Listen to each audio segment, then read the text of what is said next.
अस्सलाम वालेकुम। प्रोग्राम हम देखेंगे के साथ मैं हूं वहाब हसन। मंसूर अली खान साहब की तबीयत नासाज होने की वजह से आज के प्रोग्राम की मेज़बानी के फ़राइज़ मैं सर अंजाम दे रहा हूं। नाज़रीन, मौजूदा असम्बली के तहलील होने में 22 दिन रह गए हैं और मुल्क में शफाफ नए इंतखाबात और निगरां हुकूमतों की बात होनी चाहिए थी, क्योंकि मुल्की मसाइल का हल नए इंतखाबात के शफाफ इनेकाद में है। लेकिन इस वक्त मुल्क में बात हो रही है साइफर की और वज़ीर आज़म के साबिक प्रिंसिपल सेक्रेटरी आज़म खान के बयान की। हुकूमत की तरफ से कल और आज जितनी भी प्रेस कॉन्फ्रेंसेस हुई उसमें सिर्फ और सिर्फ साइफर की बात हो रही थी।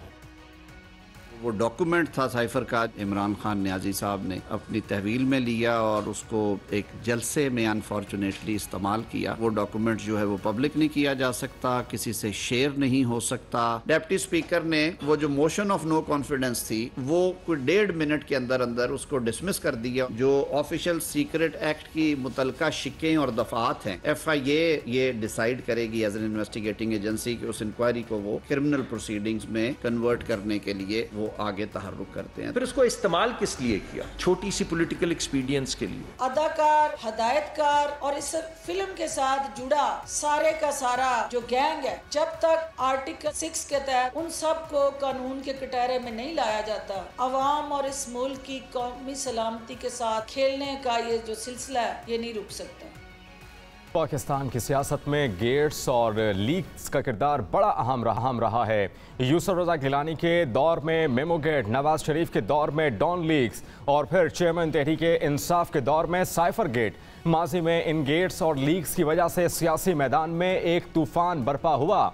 उस वक्त जो अपोजिशन में थे उन्होंने खुलकर इस पर पॉइंट स्कोरिंग भी की, लेकिन इन लीक्स और गेट्स का सिलसिला आज भी जारी है।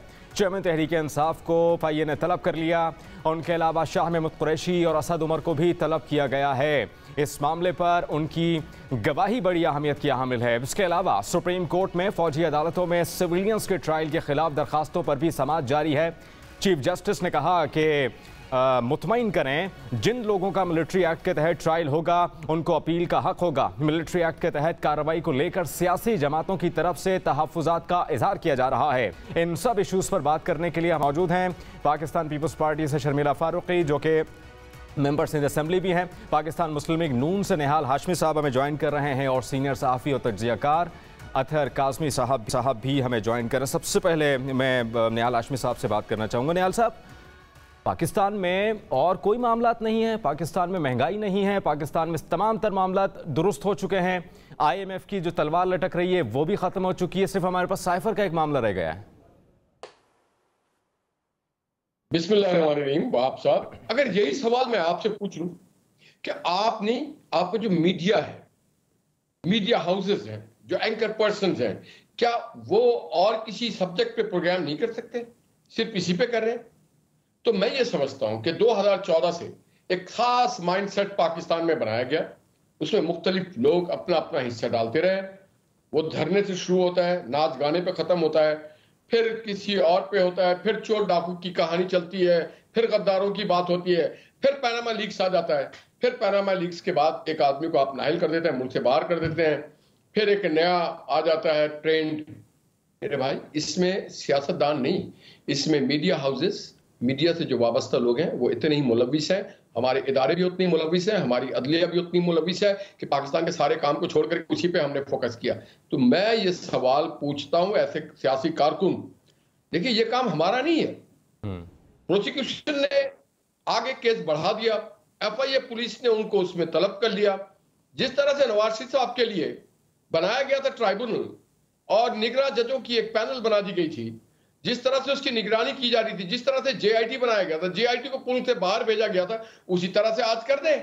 ये तो काम बड़ा आसान सा है और चंद हफ्तों में ये काम खत्म हो सकता है। और सबसे बढ़ करके आपके पास जितनी भी वीडियो ऑडियोज हैं इस हवाले से, वो सबको सामने लेके आए तो दूध का दूध, पानी का पानी हो जाएगा और पाकिस्तान के जो ऑफिशियल सेक्रेट एक्ट है उसको सामने लेके आ जाए। तो इसमें कोई लंबी चौड़ी रॉकेट साइंस की बात नहीं है। जो PTI ने अपने दौर में फाइनेंशियल डिसओबीडियंस किया उसको भी आप देख लें, जो फॉरेन अफेयर्स में हमारी फेलियर है उसको भी देख लें, जो लॉ एंड ऑर्डर है उसको भी देख लें, जो पार्लियामेंट है, क्योंकि हमारे दौर में तो जनाब हमारे सारी क़यादत जेल में थी। मरियम को उनके वालिद के सामने से जेल से गिरफ्तार करें, फलियाल तालपुर को रात 12 बजे हॉस्पिटल से गिरफ्तार करें।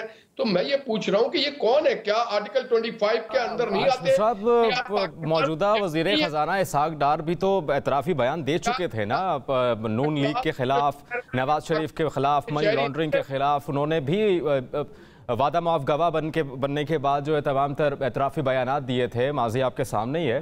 उसको छोड़े ना, आप ये बताएं कि आज अगर इमरान पीटीआई के चेयरमैन पे क्या पाकिस्तान का कानून लागू नहीं होता है? कोर्ट सोमोटो ले ले और कहे क्या हो रहा है। अदालत को चाहिए ना, सोमोटो लेकर के पूछो क्या हो रहा है, और एक निगरां कमेटी बना दे जजेस की। वो साहब आज भी बैठे हुए सुप्रीम कोर्ट में, और एक जीआईटी बना दे। जीआईटी 3 दिन उसके टाइम दे। ये तो कोई रॉकेट साइंस नहीं है मेरा भाई। एक डॉक्यूमेंट है, फ्रॉन्जिक उसका करवा ले, 24 घंटे में फ्रॉन्जिक आ जाएगी। अगले 24 घंटे में आप चार्ज फ्रेम करें और फिर अगले 7 दिन में आप गवाह बुला लें। तो वो साइफर की कॉपी गई कहाँ? क्योंकि वजारत खारजा के पास तो कॉपी थी ना, उस वक्त वजारत खारजा में जमा कराई थी। नून लीग की गवर्नमेंट अभी है, अभी कहते हैं साइफर है नहीं वजारत खारजा में। आजम खान भी कहते हैं कि साइफर गुम हो गया। तो तहकीकात होंगी कैसे, फॉरेंसिक होगा कैसे?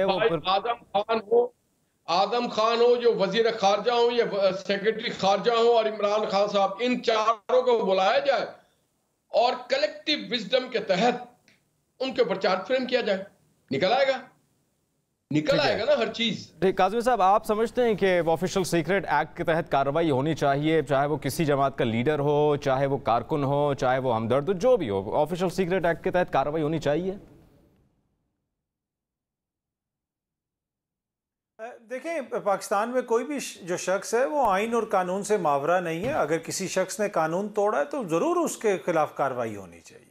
पर ये यहाँ पे क्वेश्चन इससे थोड़ा सा बिगर है। क्वेश्चन ये है कि क्या हर 2-3 साल के बाद इसी किस्म की स्टोरी हम सुनते हैं? कभी हम मेमो गेट के हवाले से देखते हैं, कभी हम डॉन लीक्स के हवाले से देखते हैं, अब ये साइफर का मामला आ गया। और ये साइफर का मामला तो आप देखें काफ़ी अरसे से चल रहा है। अब अचानक एकदम से इसमें तेज़ी किस तरह आ गई? तो ये लगता है इसी तरह है कि जिस तरह अगर इमरान खान साहब ने उसके ऊपर कोई सियासी बयानिया बनाया है तो मौजूदा जो हुक्मरान दोस्त हैं उनकी भी ख्वाहिश है कि इसके ऊपर सियासी बयानिया बनाया जाए। जिस तरह माजी के कुछ वाक़यात का मैंने जिक्र किया, उसके ऊपर भी सियासी बयानिया बनाया गया। तो ये मुझे एक तरह से सियासी कशमकश लगती है कानूनी से ज़्यादा। ठीक है शर्मिला फारूकी साहिबा, इस साइफर के मामले को दोबारा उठाया गया या ये दोबारा से उठ गया, जो भी मामलात हैं, आपको क्या लगता है कि इसमें पाकिस्तान पीपल्स पार्टी या पाकिस्तान पीपल्स पार्टी के चेयरमैन या फिर जो भी रहनुमा हैं, उनको किस हद तक फ़ायदा हो रहा है? मौजूदा गवर्नमेंट किस हद तक इस चीज़ में जो है वो मुस्तफ़ीद हो रही है या होगी आपकी नज़र में? देखिए वहाब साहब, इसमें किसी के मुस्तफ़ीद या ना मुस्तफ़ीद होने की बात नहीं है। ये एक बहुत ही हसास मामला है। यहाँ पर मुल्क की इंटेग्रिटी और मुल्क की सालमियत एट स्टेक है। This is a classified document और ऑफिशियल एक्ट के तहत, ऑफिशियल सीक्रेट एक्ट के तहत अगर आप इस किस्म के क्लासिफाइड डॉक्यूमेंट्स को पब्लिक करते हैं या उनको गायब करते हैं तो उसकी सज़ा 14 साल तक हो सकती है। This is a very very serious matter. इस साइफर कागज़ को लहरा के एक पूरा बयानिया बनाया गया, एक पूरा नैरेटिव डेवलप किया गया जिससे पूरी कौम को गुमराह किया गया कि ये एक साजिश के तहत खान साहब ने न्यूट्रल ले लिया ना इस मामले पे। उन्होंने तो कह दिया कि वो साजिश भी नहीं थी, ना मुदाखलत थी, वो अंदरूनी मुदाखलत हुई थी, चंद उन्होंने नाम लिए, तो फिर उन्होंने बाद में यूटर्न ले लिया था। देखिए वहाब साहब, यू टर्न लेना तो उनकी उनका एक पूरा एक तरीका वारदात है। वो हर चीज़ में यू टर्न लेते रहे, उनकी पूरी हुकूमत ही यू टर्न के ऊपर चलती रही। जो भी उन्होंने बातें की उसके ऊपर हमेशा उन्होंने यू टर्न लिया और अगले दिन ही ले लिया। बात यह है कि ये बहुत ही हसास मामला, जैसे पहले मैंने कहा, इमरान खान आज तक इस बात को जो है वो एक्सेप्ट नहीं कर पाए हैं कि उनका जो वज़ीर आज़म की कुर्सी से खराज हुआ है वो एक आइनी और कॉन्स्टिट्यूशनल नो कॉन्फिडेंस मोशन के तहत हुआ है। He lost his majority in the parliament. वो एक्सेप्ट नहीं कर पा रहे हैं और उसकी वजह से उन्होंने ये बयानिया बनाया कि जी अपोजिशन के साथ मिलकर अमेरिका की साजिश थी। पूरा एक पाकिस्तान की इंटेग्रिटी को एट स्टेक किया गया। और अगेन अब ये जो बात सामने आई, ये वही बात है जो हम शुरू दिन से कह रहे थे कि ये झूठ बोल रहे हैं, ही इज़ लाइंग, और ये एक झूठा नैरेटिव डेवलप कर रहे हैं कौम को गुमराह करने के लिए। आज उनके प्रिंसिपल सेक्रेटरी ने ये बात जो है वो अपने हल्फिया बयान में कह दी है। इसको मज़ीद कंफर्म कर दिया है। इसमें पाकिस्तान का नुकसान है। इसमें शर्मिला फारूकी साहब, मैं कतई कलामी की माजरत, स्टेटमेंट तो आया लेकिन बंदा शख्स तो मंजर आम पर नहीं आया ना, सिर्फ एक स्टेटमेंट आया, कोट किया गया कि ये स्टेटमेंट इस शख्स की जानिब, ना वो बंदा सामने है, अभी तक मालूम ही नहीं है कि वो शख्स है कहाँ पर, अगर बयान रिकॉर्ड हुआ है तो किसके सामने वो बयान रिकॉर्ड हुआ, ये तो अभी तक कुछ मालूम ही नहीं है ना, तो हवाओं में बातें हो रही हैं सारी। देखिए बात यह है वहाब साहब, आप बिल्कुल सही कह रहे हैं, ये सवालात बिल्कुल उठेंगे और उठ रहे हैं कि जी बंदा कहाँ है, उसने आके प्रेस कॉन्फ्रेंस सबके सामने खुलेआम क्यों नहीं की, सहाफ़ियों के सवाल जवाब क्यों नहीं दिए, जिस तरह एक नॉर्म होता है। लेकिन ये एक बहुत हसास मामला है और इस किस्म की रिवलेशन करना, इस किस्म की अंदरूनी बातें मंजर आम के ऊपर लाना, उनकी जान को भी ख़तरा हो सकता है। और आप समझते हैं कि इस वक्त जो एक माहौल बना हुआ है जिसके अंदर आप ये देख रहे हैं कि 9 मई के वाक़यात के पीछे किन किन लोगों का हाथ था और किस तरीके से कौम को गुमराह किया गया, किस किस्म के वीडियो मैसेजेस आए, ऑडियो मैसेजेस आए और लोगों को उकसाया गया, इंसाइट किया गया। आप समझते हैं कि एक शख्स जो आके सच बयान करना चाह रहा है, हकीकत बता रहा है और ऐसी हकीकत बता रहा है जिसमें पाकिस्तान की सालमियत को एक बहुत बड़ा धचका मिला, और ये ऑफिशियल सीक्रेट एक्ट के तहत एक बहुत ही हसास मामला है जिसके ऊपर सज़ा भी हो सकती है। ज़ाहिरी बात है उसने अपनी प्रोटेक्शन भी करनी है, अपनी फैमिली की प्रोटेक्शन भी करनी है। आई एम श्योर कि सही वक्त के ऊपर इवेंचुअली आके उन्होंने ये कोर्ट में भी बयान देना है, और अगर हल्फिया बयान जिस तरह मैं सुन रही हूँ तो शायद उन्होंने मैजिस्ट्रेट के सामने 164 में बयान दिया है ये। कल 161 का बयान भी उन्होंने दिया है। अगर आप पुलिस की कस्टडी में देते हैं जी, कल 161 का बयान भी उन्होंने दिया इस मामले पर। हाँ देखिए बात ये है कि हम तो एक्सपेक्ट करते हैं ना कि सामने आ जाए, हमारे सामने बैठ के बात करें और जी जो लाइव चैनल्स दिखा रहे हो, लेकिन हर चीज़ इस तरीके से नहीं होती है। देयर आर सम इश्यूज़, और ज़ाहिरी बात है आपको ये भी याद होगा कि एक विटनेस प्रोटेक्शन एक्ट भी है हमारे पास, जहाँ पर ऐसे विटनेसेस को प्रोटेक्ट किया जाता है, यहाँ तक कि उनकी बहुत दफ़ा ऐसे होता है कि उनकी आइडेंटिटी भी छुपाई जाती है, इसलिए क्योंकि फिर बहुत से लोग उनकी जान के दुश्मन हो जाते हैं। बहुत सारी चीज़ें हैं, ये कोई मामूली मामला नहीं है, ना ये कोई मामूली बात है जो उन्होंने की है। It's a very very important statement and it's a very very अच्छा शर्मिला फारूकी साहब, ये पहला इशू तो नहीं है, कोई पहला स्कैंडल नहीं है। जिस तरह से काज़मी साहब ने भी फरमाया कि इससे पहले वो लीक्स आती रहीं, फिर मेमो गेट आया, मेमो गेट पे भी कुछ नहीं निकला, जाते रहे नून लीग वाले काला कोट पहनकर, कुछ नहीं निकला। इस मामले में भी यकीनन कुछ नहीं निकलना। देखिए मैं एक चीज़ ज़रूर जानती हूँ, मैं ये ज़रूर जानती हूँ कि कोई चीज़ छुपती नहीं है ज़्यादा अरसे। अगर कोई गलत आप काम करेंगे, इवेंचुअली कहीं ना कहीं आप अपने निशान ज़रूर छोड़ देते हैं, और वो आज नहीं, कल नहीं, 6 महीने बाद, साल बाद वो चीज़ सामने ज़रूर आती है, एक्सपोज ज़रूर होती है। और जब आपकी नीयत ख़राब हो ना, और आपकी नीयत में ये हो कि बस अना मेरी सियासत, मेरा इक़्तिदार, और आप मुल्क की सालमियत को एट स्टेक लगा दें, तो फिर ये ऐसे शख्स और शख्सियात वो होते हैं जो फिर बहुत नुकसान उठाते हैं अनफॉर्चुनेटली। और आप देखिए कि मैं समझती हूँ कि इस मुल्क की जो यूथ है वो सबसे ज़्यादा मायूस हुई है, क्योंकि उनको बड़े ख्वाब दिखाए गए थे, उनसे बड़े वादे किए गए थे, लेकिन वो जो आज मायूसी हम देखते हैं ना यूथ में, जो हमारे लिए एक बहुत कॉज ऑफ कंसर्न है, वो इस वजह से है क्योंकि आपने बताया जिना का पाकिस्तान, आपने दिखाए ख्वाब रियासत मदीना के, लेकिन आपकी हर चीज़ झूठ पे मबनी थी, आपकी हर चीज़ यू टर्न के ऊपर आके थमी। आपने वो वादे किए जो आपने कभी पूरे करने का तसव्वुर ही नहीं किया था, कभी नीयत ही नहीं थी आपकी। तो वो जो एक ख्वाब होते हैं ना लोगों के, जब टूट जाते हैं, उम्मीदें जब टूटती हैं तो बड़ी तकलीफ़ होती है। कौम को तकलीफ़ हुई है, लेकिन इस तरह मैं हमेशा कहती हूँ कि हमने इसी यूथ की तकलीफ़ का अजाला करना है। आइंदा आने वाले दिनों में बड़ा चैलेंज है कि इस यूथ को हमने किस डगर पे लेके जाना है। ठीक है, इनको जॉब देनी है, इनको इकोनॉमिक स्टेबिलिटी देनी है। नयाल साहब की तरफ आऊँगा। नयाल साहब, आपको मेमो गेट पर तकलीफ हुई थी, और दूसरा ये भी बता दीजिएगा कि मेमो गेट ठीक था, गलत था जो हुआ उस वक्त, क्योंकि आप ही की पार्टी के लोग गए थे मेमो गेट स्कैंडल पर सुप्रीम कोर्ट। देखिए बात हम साइफर से शुरू हुए। साइफर है क्या, इसके माने क्या है? साइफर डिप्लोमेटिक दुनिया में सर ये कल से सुन रहे हैं साइफर के मामला। आजम खान ने क्या कहा, सुप्रीम कोर्ट ने क्या रूलिंग दी, इसके फैसला दिया। मैं सिर्फ मेमो गेट का जानना चाह रहा हूँ, उसको ठीक हुआ था, गलत हुआ था, आपको मायूसी हुई थी? जी अरे हुजूर, अगर 1 मिनट मुझे आप ये दे दें, हम और आप अवाम के कंजम्पशन के लिए कर रहे हैं ना। मैं काज़मी साहब की भी एक बात से बड़ा एग्रीड हूँ। तो साइफर क्या है, ये डिप्लोमेटिक कोर में इस्तेमाल होता है, जो कि कोडेड वर्ड होता है।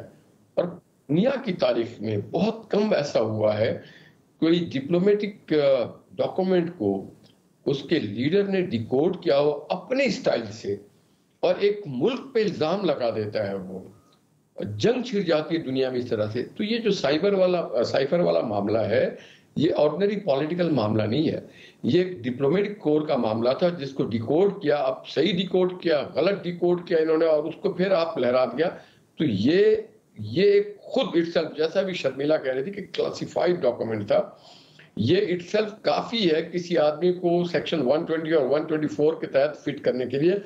इसमें आर्टिकल 6 की बात नहीं आती। अब आप पूछ रहे थे वो वाला कौन सा आपने पूछा था, कौन सा?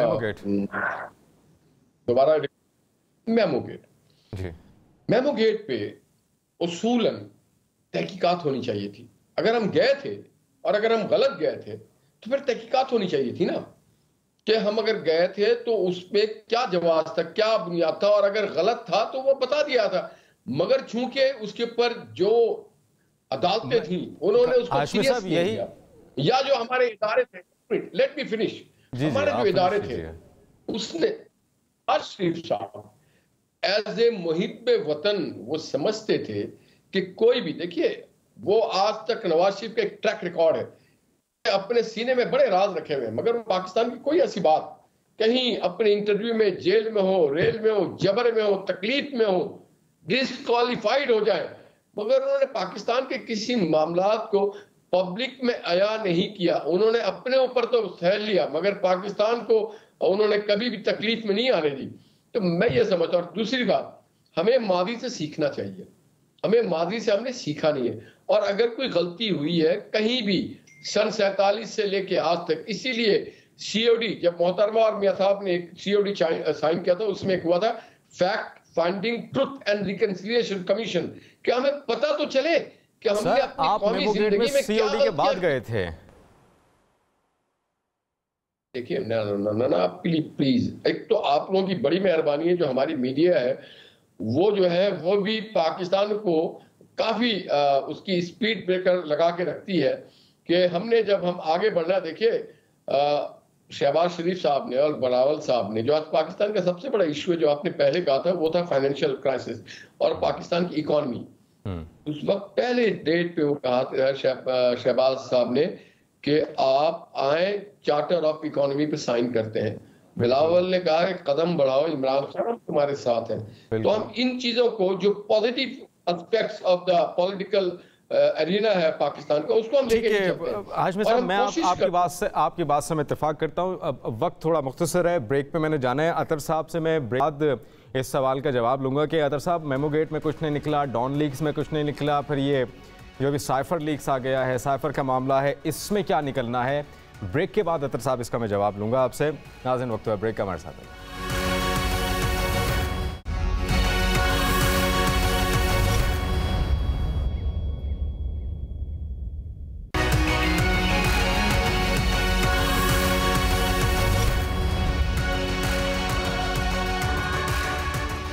Welcome back.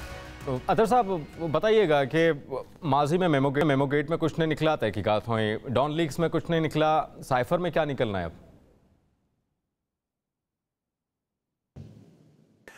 देखिए, जब डॉन लीक्स का मामला हुआ था तो उस वक्त तो तारिक फातमी साहब को निकाल दिया गया था, निकला तो था, हुकूमती शख्सियात को निकाला गया था, पर अब इशू ये है कि वही शख्सियात दोबारा आपकी खारजा पॉलिसी चला रही हैं। इसी तरह मेमो गेट के अंदर भी आपको पता है कमीशन की कुछ रिकमेंडेशन वगैरह आई थी, और एक मोजिज जज साहब ने उस कमीशन की सरबराही की थी। वो मोजिज जज साहब कौन है वो भी सबको पता है। अब बात यह है कि ये जो साइफर का मामला है, इस साइफर के मामले के ऊपर तो मुख्तलिफ शख्सियात, इवन के सहाफ़ी तक सोशल मीडिया पे क्लेम करते रहे कि हमने ये साइफर देखा है, मेरे पास कॉपी है, इस किस्म की बातें होती रही।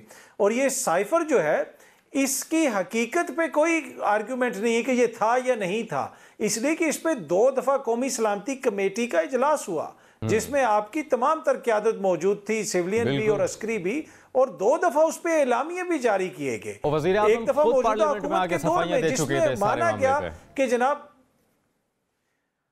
वज़ीर आज़म मोहतरम शहबाज शरीफ साहब के एग्जैक्ट वर्ड्स हैं कि हमें सफ़ीर ने बताया कि धमकी आमेज अल्फाज थे। ये एग्जैक्ट वर्ड्स हैं जो उन्होंने पार्लियामान में उन्होंने बात की, और इसी के ऊपर कहा गया कि जी मुदाखलत हुई है, साजिश नहीं हुई, ये कहा गया। और इसी के ऊपर फिर अमेरिका जैसे मुल्क के सफ़ीर को या उनको सफारती सतह के ऊपर जो डीमार्च किया गया, और जब उनको उस सफारती सतह के ऊपर एहतजाज किया गया तो उसकी कोई ना कोई वजह तो होगी ना।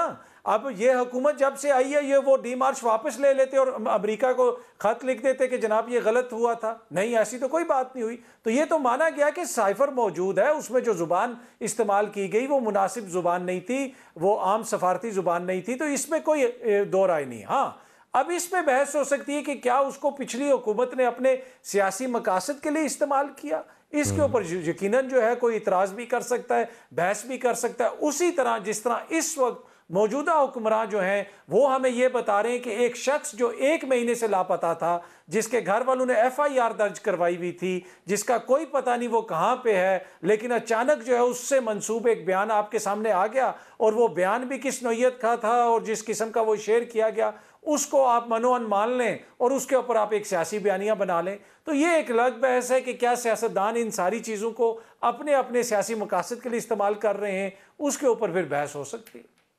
ठीक है। अच्छा शमीरुल्लाह फारूकी साहब, डीमार्च किया गया था, क्यों किया गया था सफ़ीर को, जिस तरह से तर काज़मी साहब फरमा रहे हैं, और बाकी आप समझती हैं कि ये सारा मामला डीमार्च होना, फिर साइफर की हकीकत किस तरह से पाकिस्तान पीपल्स पार्टी देख रही है, फिर तहकीकात होना, फिर आगे क्या निकलना है, इस पर फिर क्या साइफर एग्जिस्ट तो करता है ना फिर?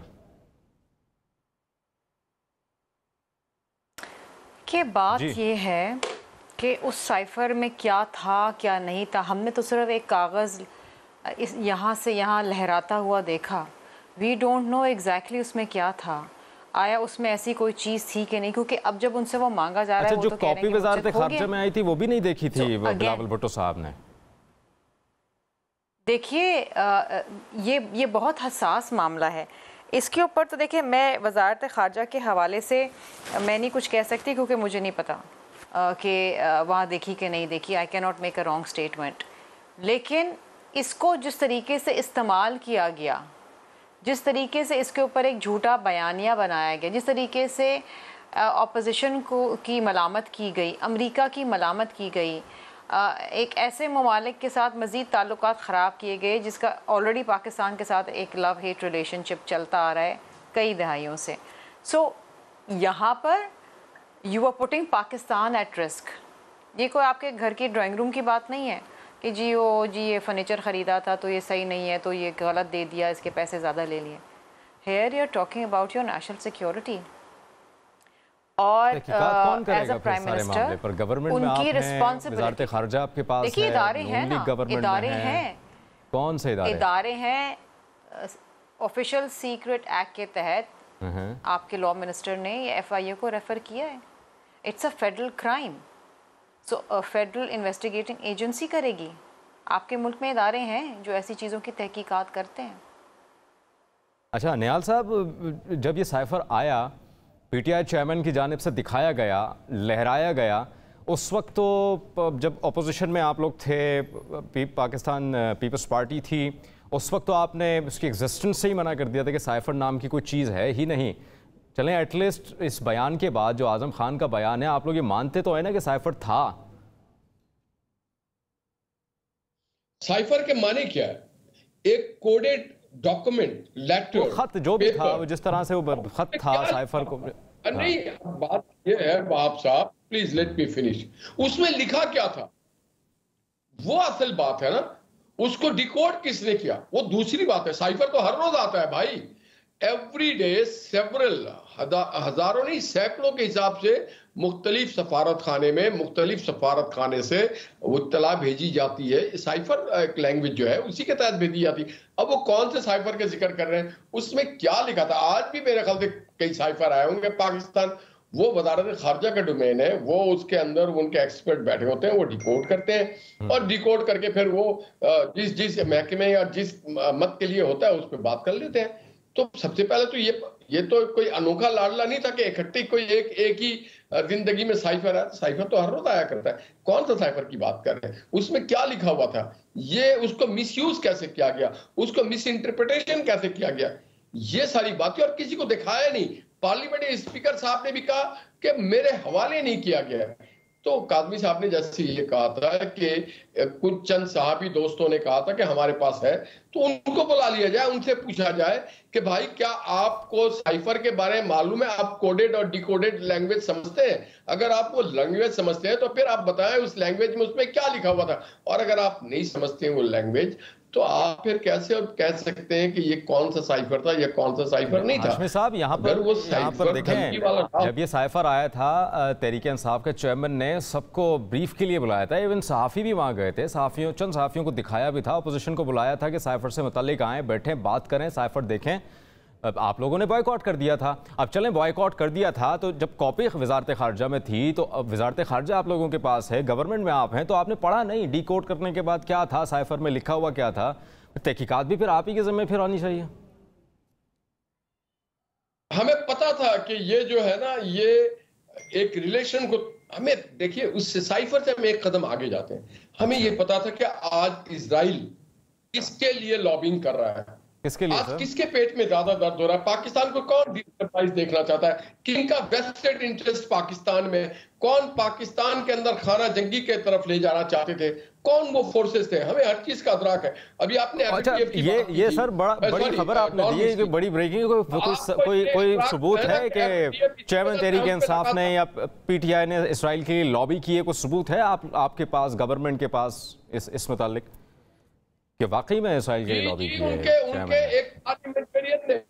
उनके एक पार्लियामेंटेरियन ने कौमी असेंबली में खड़े होकर कहा कि हमें इसको तस्लीम कर लेना चाहिए, तस्लीम कर लेना चाहिए। खातून थी, उन्होंने उस पर दलाल दिए, तकरीर की। फिर वो एक अमजद साहब हुआ करते थे उनके पार्टी के, वो आते थे, उन्होंने तस्लीम किया। फिर काफी लोग वहां जाते रहे। और फिर माजी में अगर आप देखें, चेयरमैन का बराह रास्त क्या ताल्लुक है कि चेयरमैन लॉबी कर रहा है? वो उनके दावत में जाते रहे। अमेरिका जब वो विजिट करते थे तो उनके दावत में जाया करते थे। आपके लीडर्स भी तो अमेरिका जाते रहे हैं ना। अदम एतमाद से पहले बिलावल भुट्टो साहब भी गए हैं, दीगर सियासी जमात के लोग भी अमेरिका गए, तो इससे ताल्लुक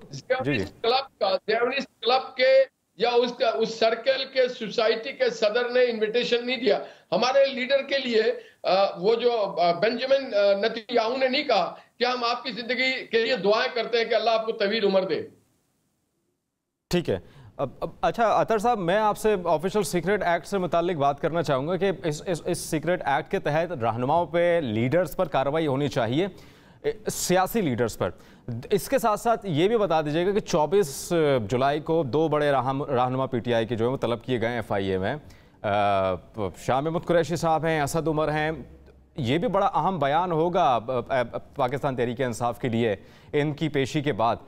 तो क्या निकलना है इस पेशी के बाद जब FIA जाएंगे? उसके साथ साथ ये सियासी मामलात में, जिस तरह से मैं आपसे जानना चाह रहा हूँ ऑफिशियल सीक्रेट एक्ट से मुताल्लिक, सियासी रहनुमाओं पर तहकीकात होनी चाहिए या नहीं होनी चाहिए? ये 2 सवाल मैंने आपके लिए पुट किए। जी, जिस तरह मैंने शुरू में भी अर्ज़ किया था कि देखें, कोई भी शख्स आइन और कानून से मावरा तो नहीं है। अगर किसी के ऊपर मुबैना किसी चीज़ का इल्ज़ाम है तो ज़रूर तहकीकात होनी चाहिए। इसीलिए आइन और कानून है कि उसके अंदर हर चीज़ की रेमेडी मौजूद है। आप ज़रूर उसके ऊपर तहकीकात करें। जहाँ तक ऑफिशियल सीक्रेट एक्ट का ताल्लुक है, वो जो साइफर का ताल्लुक है, उस दौर के अंदर वज़ीर आज़म साहब ने कहा कि मैं कुछ सहाफ़ियों को बुलाऊंगा और वो साइफर उनको दिखाया जाएगा। वो जो 7-8 सहाफ़ी बुलाए गए थे, उसमें आपके चैनल के मोहम्मद मालिक साहब भी उसमें शामिल थे, उनमें मैं भी शामिल था। हम लोग प्राइम मिनिस्टर हाउस गए थे, 3 घंटे हम बैठे रहे, हमें साइफर नहीं दिखाया गया था क्योंकि उसके अगेंस्ट ये दी गई थी, कानूनी राय दी गई थी कि आप किसी को ये नहीं दिखा सकते, सिर्फ काबीना के लोग और वज़ीर आज़म देख सकते हैं। तो उसको डी क्लासीफाई किया गया था सिर्फ काबीना की हद तक। हाँ, वहाँ पे ब्रीफिंग दी गई थी सहाफ़ियों को कि जी साइफर में किस किस्म की ज़ुबान इस्तेमाल हुई है। वक्त हुआ ब्रेक का, हमारे साथ रहिए।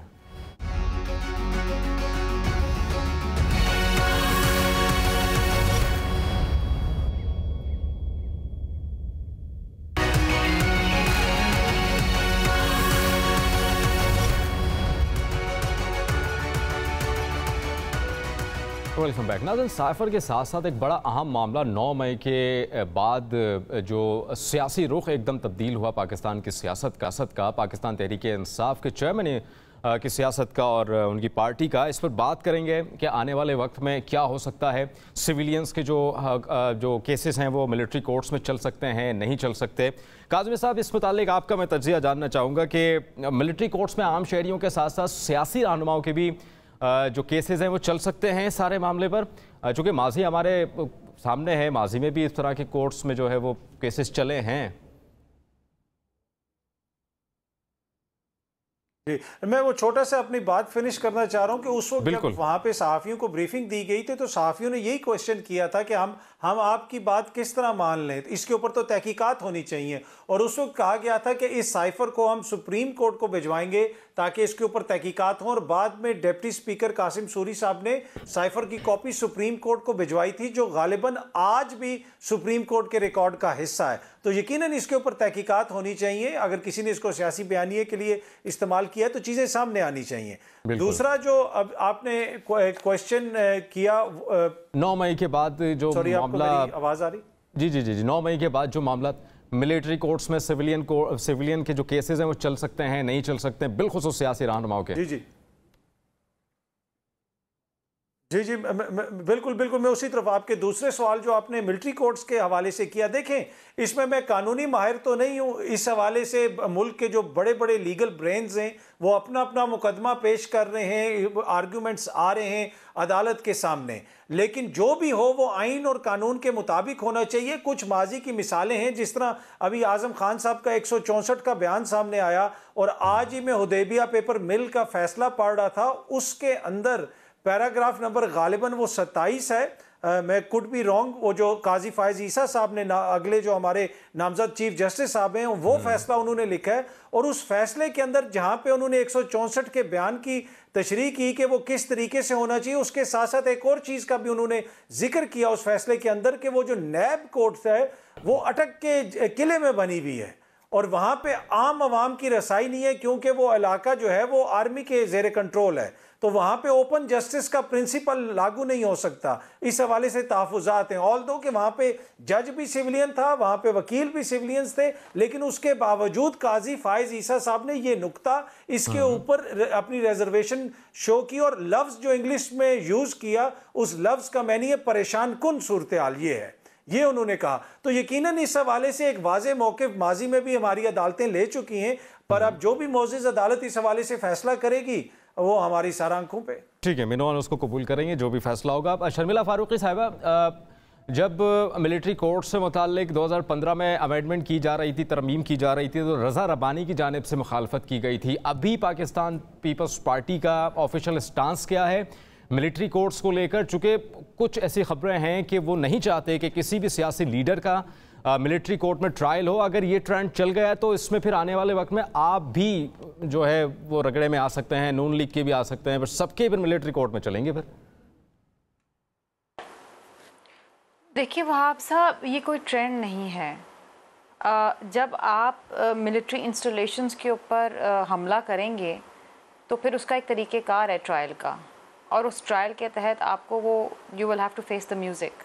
बात ये है कि कानून में हर चीज़ दर्ज है, आइन में हर चीज़ दर्ज है, और अगर आप कानून को हाथ में लेंगे, आप मिलिट्री इंस्टॉलेशंस के ऊपर हमला करेंगे, आप लोगों को इंसाइट करेंगे, आप लोगों को नहीं। शर्मिला फारूकी साहब, मेरा सवाल ये है कि अगर पाकिस्तान तहरीक इंसाफ के चेयरमैन का मिलिट्री कोर्ट में ट्रायल होता है तो फिर पाकिस्तान पीपल्स पार्टी के भी चेयरमैन हैं कि मिलिट्री कोर्ट में ट्रायल क्यों होगा? कानून और आइन के मुताबिक होगा ना। मैं आपको बता रही हूँ ना कि अगर आपका मिलिट्री कोर्ट में ट्रायल होता है तो उसके पीछे पूरा कानून है, उसके पीछे उसकी वजूहात हैं, रीजंस हैं। हर किसी का तो उठ के मिलिट्री कोर्ट में ट्रायल नहीं होता ना। मिलिट्री कोर्ट में आपका ट्रायल क्यों होगा? अगर आप मिलिट्री इंस्टॉलेशंस के ऊपर हमला करेंगे तो आपका ट्रायल कहाँ होगा? ऑफ कोर्स मिलिट्री कोर्ट के अंदर होगा। There is a law that governs it.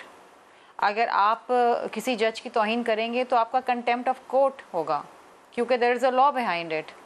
अगर आप पाकिस्तान तहरीके पाकिस्तान किसी की मुल्क की तस्दीक करेंगे, किसी फौजी की तस्दीक करेंगे, पाकिस्तान पीपल्स पार्टी कह रही है कि पाकिस्तान पीपल्स पार्टी है कि चेयरमैन का मिलिट्री कोर्ट में ट्रायल होना चाहिए या होगा। अगर जिस तरह से आप कह रही हैं कि मिलिट्री जो तंसीबात पर उस पर हमला अगर कोई करेगा तो मिलिट्री कोर्ट में ही उसका ट्रायल होगा, तो दैट मीन्स कि पीपल्स पार्टी जो है वो स्टांस ले रही है कि होना चाहिए और कानून के मुताबिक जिस तरह से आपने कानून का जिक्र किया। स्टैंस ये है कि कानून के मुताबिक ट्रायल होना चाहिए, जो कानून में दर्ज है वो होना चाहिए। पीपल्स पार्टी वो जमात है जो आइन और कानून के तहत चलती है, उससे हटके नहीं चलती, उसके बाहर नहीं चलती है। हम वो जमात हैं जिसके बानी ने इस मुल्क को आइन दिया। हम हर चीज़ कॉन्स्टिट्यूशनली करते हैं। अगर आइन के अंदर, कानून के अंदर ये दर्ज है कि अगर आप मिलिट्री इंस्टॉलेशंस के ऊपर हमला करेंगे या लोगों को इंसाइट करेंगे हमला करने के लिए, तो उसका ट्रायल कहाँ होगा? अगर आपको दहशतगर्दी का वाक़या करेंगे तो उसका ट्रायल कहाँ होगा? दहशतगर्दी की अदालत में होगा ना, because there is a law that governs it.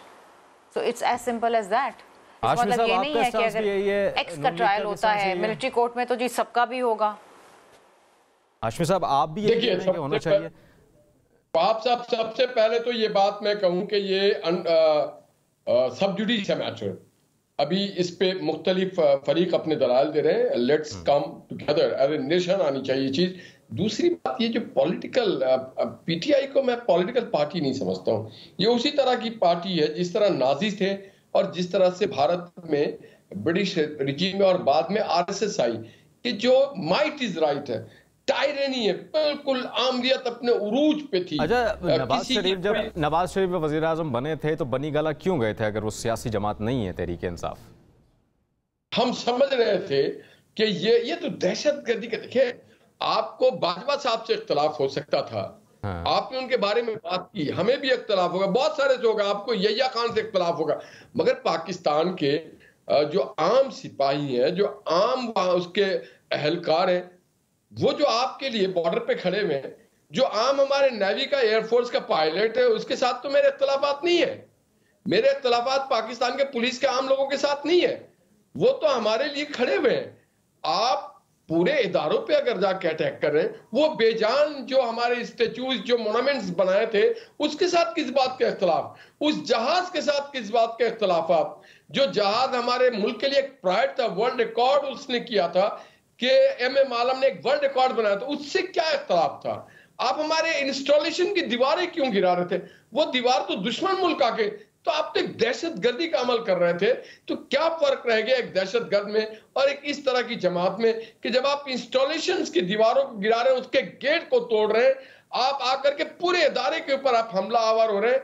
आप किसी एक फर्द का अगर जुर्म है, पाकिस्तान का आइन उसकी इजाजत नहीं देता, किसी भी, कोई भी आइन से बड़ा नहीं है। तो जब आप उसको कह रहे हैं और ललकार रहे हैं और उनके लीडर ललकार रहे हैं और कह रहे हैं देखा क्या हो गया, भाग गए, यार आप किसके बारे में बात कर रहे हैं? आप दुनिया को क्या पैगाम दे रहे हैं?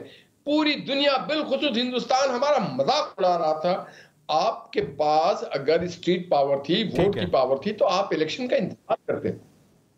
ठीक है, निहाल हाशमी साहब, अतर काज़मी साहब और शर्मिला फारूकी, तीनों पैनलिस्ट का बहुत शुक्रिया। प्रोग्राम का वक्त हुआ। अल्लाह हाफ़िज़।